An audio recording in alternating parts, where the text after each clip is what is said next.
Nietzsche, Marx y Freud es un texto de Foucault que nos permite de algún modo empezar a pensar alrededor del tipo de lectura que justamente los críticos de la modernidad o los críticos de esa idea de modernidad que podíamos encontrar en Kant o en Habermas, esa idea más bien optimista de modernidad, el tipo de lectura que estos críticos comienzan a desarrollar, ¿no? Esos tres críticos son justamente Nietzsche, Marx y Freud. El texto hace parte de una conferencia que fue dictada en 1964 y Foucault ahí comenzaba su charla develando uno de sus proyectos más ambiciosos acerca de las técnicas de la interpretación.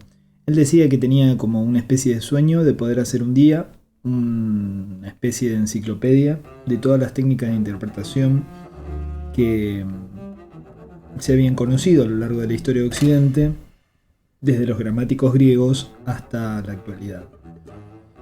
Esa especie de sueño, un poco delirio podríamos decir, de construir ese atlas de técnicas hermenéuticas, ¿sí?, implicaría reunir un compendio de todos los modos de objetivación y subjetivación en materia de producción de conocimiento. La construcción de un objeto de estudio y de un sujeto que estudia justamente, ¿no?, en esta idea de objetivación y subjetivación. El problema comienza, según Foucault, justamente cuando estos modos de objetivación y subjetivación refieren a las ciencias humanas. Porque entonces el objeto ya no es la cosa o el mundo objetivo, lo que está ahí, afuera de nosotros, y lo que de algún modo no somos nosotros mismos. Por el contrario, digamos, ¿no?, en las ciencias humanas, el sujeto ya no es el científico separado del objeto, sino que forma parte de ese objeto. En ese sentido, a diferencia de los humanos, las cosas y los no humanos no necesitan explicar su sentido. Pero los humanos, desde afuera y sin hacer ninguna pregunta a las cosas o a los no humanos, atribuimos sentido al mundo en general, ¿no? Nosotros también tenemos muchas obligaciones con el sentido, ¿no? Vivimos de algún modo atravesados por el sentido y estamos un poco obligados a establecer o hacer sentido o varios sentidos en torno a las cosas, en torno a otros seres que son como nosotros, o sea, otros humanos, y también en torno a nosotros mismos. Esta es la diferencia, digamos, entre el ente y el ser, ¿no? El sentido es algo que puede funcionar al mismo tiempo como una especie de don y también puede tener el peso de una carga, ¿no?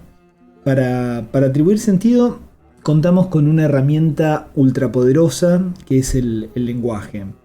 No obstante, el lenguaje está cargado de interrogantes sobre si es capaz de captar el sentido, si es plenamente transparente, si es realmente posible la comunicación y cómo es que a nosotros los humanos nos resulta posible comunicarnos, ¿no? Dentro de las técnicas de interpretación ha habido sobre todo dos sospechas sobre el lenguaje. La primera ha consistido en señalar que el lenguaje quizá no dice exactamente lo que dice.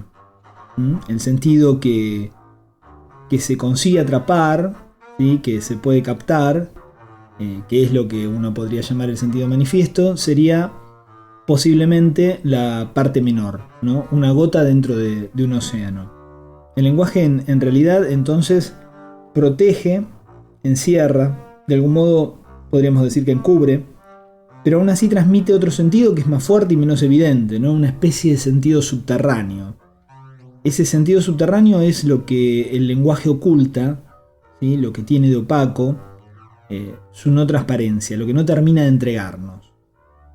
El desafío del lenguaje entonces sería un desafío no muy distinto del que nos propone el mundo sensible, ¿no? El lenguaje, igual que el mundo objetivo o sensible o empírico, no nos entrega su esencia a un primer golpe de vista, ¿no? Los textos no son legibles a una primera mirada, no entendemos lo que algo dice tan solo por el hecho de leerlo.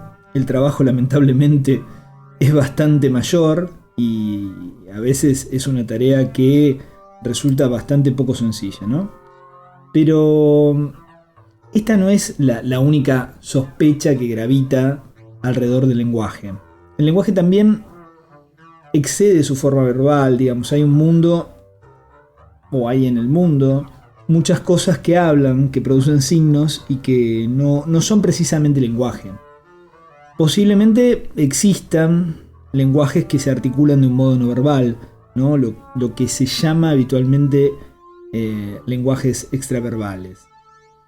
Las tres grandes figuras de la hermenéutica contemporánea, y ahí podríamos decir nosotros hermenéutica moderna, han sido, según Foucault, Nietzsche, Marx y Freud.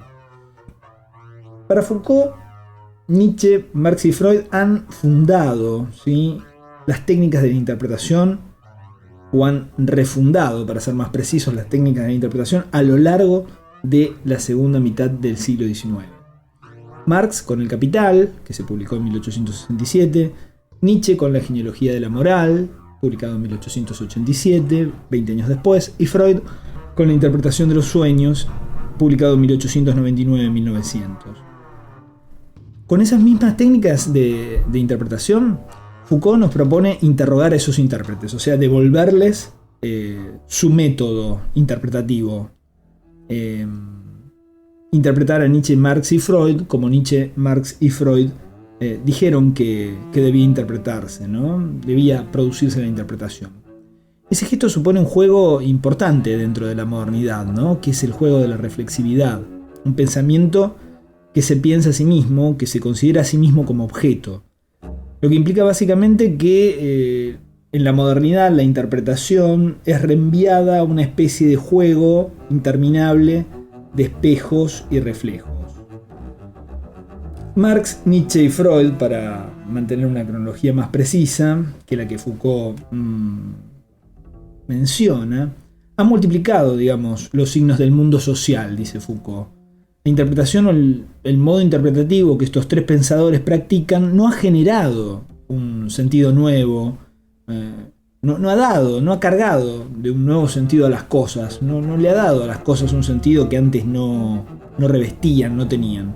En realidad lo que proponen Nietzsche, Marx y Freud es cambiar la naturaleza del signo y la manera en que el signo en general podía ser interpretado. Entonces ellos lo que hacen es cambian la naturaleza del signo y nos presentan una interpretación alternativa de las formas de practicar esa hermenéutica, ¿no? En la interpretación Foucaultiana, Nietzsche, que es el primero en ser analizado, es el crítico de las profundidades, dice Foucault, ¿no?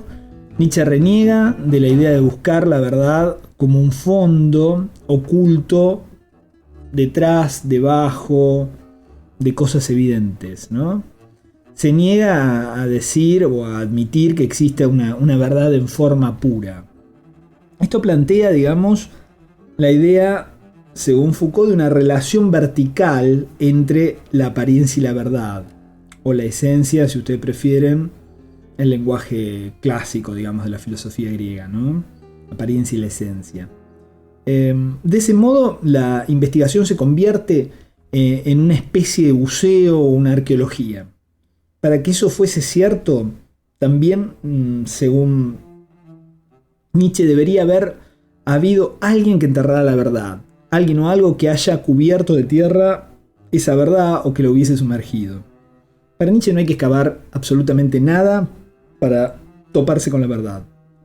No hay que remover la tierra, no hay que ensuciarse las uñas, no hay que traer picos y palas, ni ponerse un traje de buzo y comenzar a sondear las profundidades acuáticas. Nada de todo eso es necesario. Lo que hay que hacer es mirarla desde lejos y desde arriba, ¿no? La profundidad para Nietzsche no está en la verdad, sino en la mirada que la produce, ¿sí? Esto de algún modo nos enfrenta a una especie de giro copernicano, ¿no? El secreto está siempre en algo superficial y no en algo que se oculta.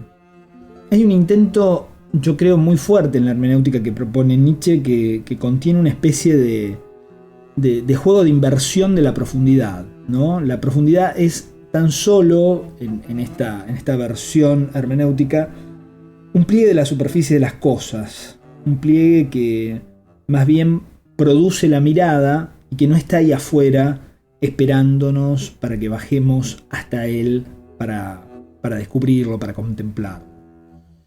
Aparentemente Marx, ¿sí?, el segundo en ser considerado, realiza un tratamiento algo diferente, casi podríamos decir inverso de la profundidad. Foucault, como buen malabarista que es de la inversión y la yuxtaposición, nos propone justamente leerlo de otro modo.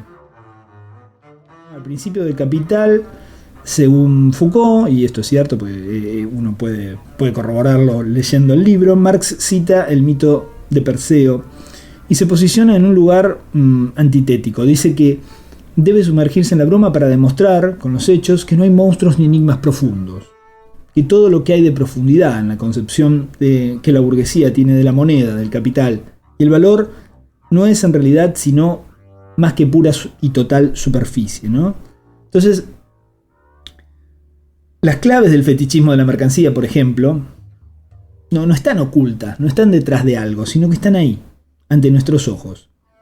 En este sentido, digamos, hay una valoración un poco extraña de Marx, ¿no? Que suena rara. Pero, con todo, hay un texto de Zizek que sirve mucho de pie para pensar al otro autor que Foucault considera que es Freud, y que se titula ese texto de Zizek "Cómo Marx inventó el síntoma". Es un trabajo muy sugerente de Zizek que aborda justamente esta cuestión de cómo Marx leía estas superficies que aparentemente no tenían nada para decirnos y cómo ahí encontraba claves para desandar relatos mucho más intrincados, ¿no? Ahora vayamos al tercer hermeneuta, al tercer intérprete de la sospecha y de la modernidad que nos plantea Foucault, ¿no? Que es Freud. Freud entonces no solo ha construido las tópicas, ¿no?, del inconsciente, también ha formulado algo más importante quizá, que son las reglas del psicoanálisis, donde lo principal es la modulación de la atención del psicoanalista y el desciframiento de lo que se dice durante la sesión de análisis, es decir, en un espacio específico, y dentro de esa sesión de análisis, qué es lo que se dice en la cadena del habla, digamos, en el encadenamiento de los significantes y no en la relación de los significados. Habría que recordar, digamos, que esa espacialidad muy material a la que Freud le concede tanta importancia y que expone al paciente a la mirada y al oído del psicoanalista, que en el fondo también es un médico, tiene una forma de activar sus sentidos, una sensorialidad absolutamente clínica, ¿no? Ese psicoanalista que también es médico. Y es esa mirada clínica, ese oído clínico, lo que está entrenado en la lectura sintomatológica, digamos, ¿no?, en la lectura de los síntomas. A partir de algo tan banal como las palabras y una serie de reglas, Freud desentraña a través de esa lectura de la superficie algo que está en las profundidades. En este sentido es que Zizek plantea el modo de trabajo de Marx, o la forma en que Marx trabaja la mercancía, como una lectura que está en relación de parentesco, que tiene un aire de familia con la lectura freudiana. en ese marco, digamos, la interpretación freudiana también se transforma en un trabajo infinito, ¿no? No porque podamos construir infinitas cadenas de analogías, digamos, reenviar un signo a otro, sino porque la interpretación reposa, dice Foucault, en una red de apertura irreductible, ¿no? La interpretación, entonces, y no solo la obra, para citar un antiguo libro de Umberto Eco, siempre queda abierta. Porque es sobre todo una apertura y no hay manera de cerrarla, porque cerrarla significa que deje de ser una interpretación y se transforme en otra cosa. Eso ya vamos a ver, ¿no? Porque esa otra cosa es un signo, ¿no? En Marx, en Nietzsche y en Freud encontramos el mismo rechazo por el comienzo, al que Marx llamó muchísimas veces en sus textos Robinsonada, ¿no? Los textos de Marx están repletos de alusiones a las Robinsonadas de los economistas liberales.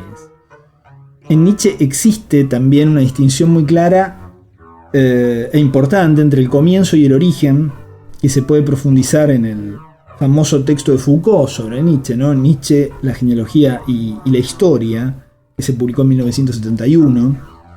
Y también ahí aparece la idea en Nietzsche del carácter siempre inacabado, en el sentido infinito, de la interpretación, ¿no? En Freud, justamente, la posibilidad de profundizar cada vez más en el análisis, una marcha regresiva, ¿sí?, que supone el trabajo analítico, también tiene ese carácter de imposibilidad de definir cuál es el punto donde puede llegarse a ese origen, ¿no? Entonces, de algún modo, lo que plantean estas sospechas de Nietzsche, Marx y Freud es que la interpretación absoluta es un equivalente de la muerte. No solo la interpretación como interpretación, sino también del propio intérprete, ¿no? Cuando las líneas, dice Foucault, siempre paralelas del intérprete y de lo interpretado se chocan y colapsan, ahí todo de algún modo termina. Si bien para Freud la interpretación es infinita y abierta, no puede avanzar nunca hasta el final, o sea, no puede llegar hasta su culminación. Uno de los ejemplos es el análisis de Dora, ¿no? En razón de lo que en psicoanálisis se conoce como transferencia, ¿no? Que tiene un carácter infinitamente problemático en la relación del psicoanalista y el psicoanalizado, ¿no? Eso también en Nietzsche aparece de algún modo, la idea de que la interpretación siempre es inacabada, lo decíamos hace un momento, ¿no? Se trata de una especie de filología siempre en suspenso, ¿no? Una filología sin un final, que puede ir siempre un poquito más lejos, siempre puede ser un poco más profunda, ¿sí? En ese sentido que antes veíamos que Nietzsche atribuía la idea de profundidad. Pero el conocimiento absoluto, ¿sí?, lo que nos daría cierta tranquilidad quizá, en estos pensadores está inevitablemente relacionado con la locura por un lado y con la muerte por el otro, digamos, ¿no? Y en este sentido la experiencia de Freud y de Nietzsche son bastante similares. La locura o algo muy parecido roza a Freud cuando descubre no solo el psicoanálisis, sino este carácter infinito de la interpretación, ¿no? Esa especie de inacabamiento esencial, digamos, que está ligado a dos principios, ¿sí? Esos dos principios son los postulados fundamentales, dice Foucault, de la hermenéutica moderna. Si la interpretación, dice Foucault, no puede abarcarse a sí misma, es porque no hay nada para interpretar. Repito, si la interpretación no puede abarcarse a sí misma, es porque no hay nada para interpretar.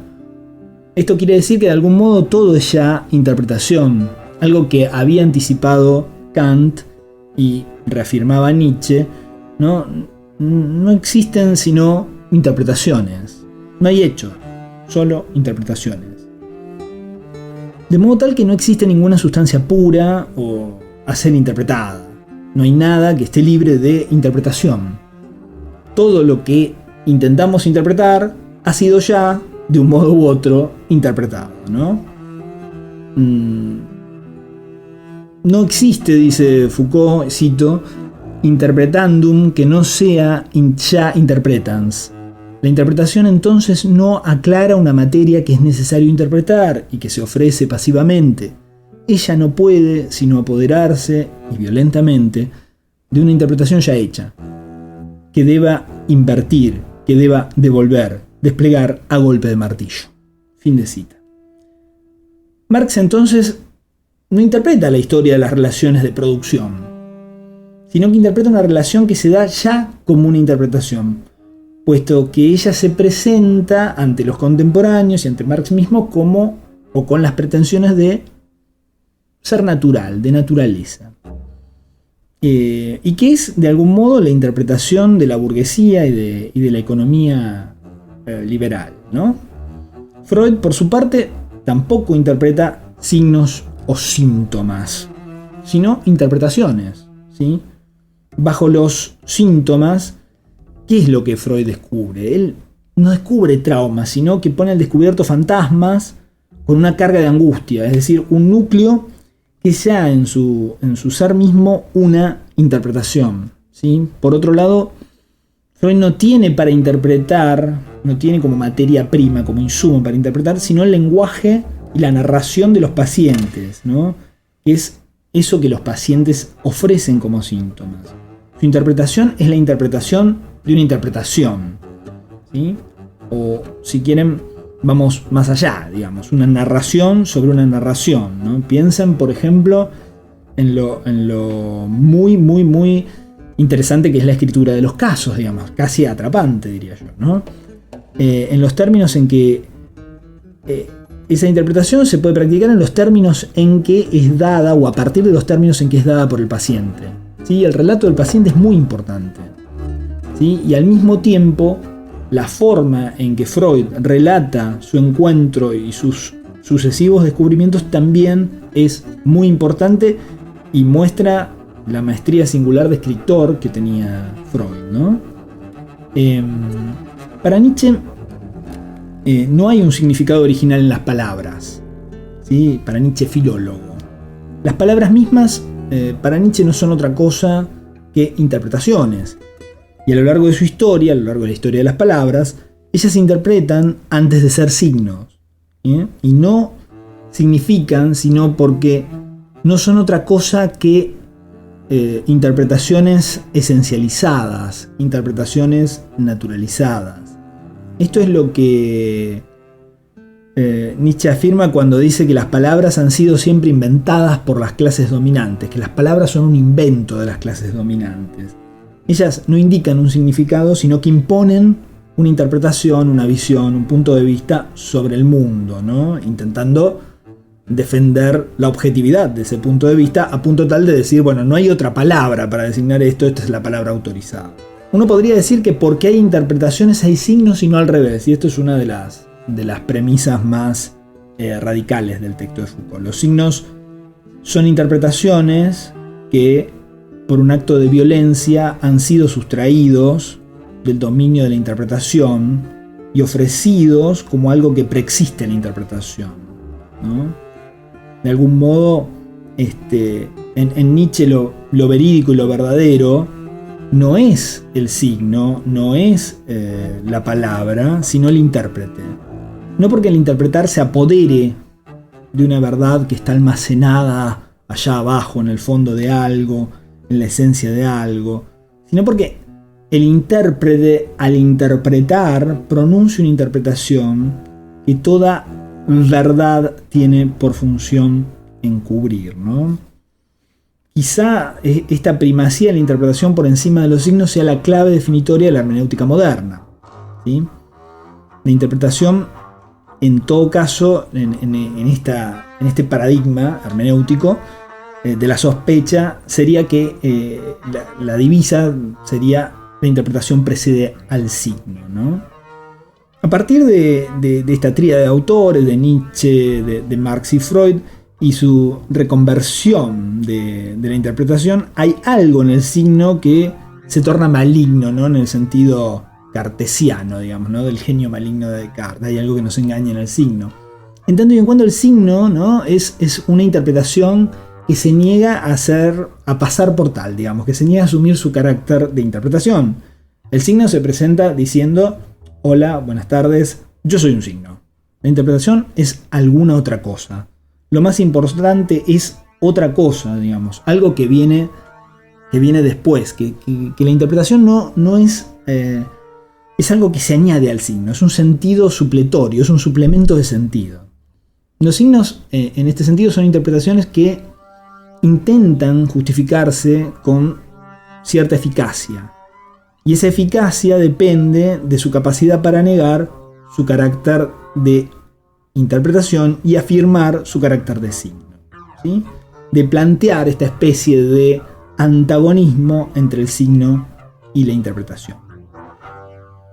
De ese modo, digamos, funciona la moneda en la contribución a la crítica de la economía política y en el primer libro del Capital de Marx.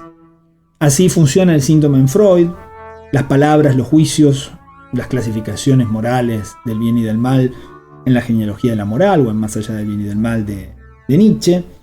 Consecuentemente, Foucault dice, bueno, en realidad cada vez que vemos un signo, en realidad estamos viendo una interpretación que dice que no es una interpretación y que se atribuye un valor superior al de la interpretación o de objetividad superior al de la interpretación al referirse a sí misma o establecerse a sí misma como signo, ¿no? El signo adquiere entonces una nueva función, la de encubrir la interpretación, y pierde su ser de simple significante que tenía, por ejemplo, en el Renacimiento, ¿no? Esto con la modernidad. Finalmente, esta nueva interpretación se encuentra bajo la obligación de interpretarse a sí misma hasta el infinito, ¿no? De lo que se desprenden dos consecuencias de esa idea de interpretación. Primero, de que la interpretación es completamente y absolutamente interminable, y al mismo tiempo que es reflexiva, que se interpreta a sí misma. La interpretación será de ahora en adelante, o sea, a partir de estos tres pensadores, una interpretación por el quién. Entonces no se interpreta lo que hay en el significado, sino que se interpreta a fondo quién ha planteado esta interpretación. La pregunta de la hermenéutica de la sospecha no es qué es lo que se ha planteado, sino quién lo ha planteado. El principio de la interpretación entonces no es otro que el del intérprete, y la pregunta por el quién es la pregunta central que Nietzsche ha elaborado en su idea de genealogía.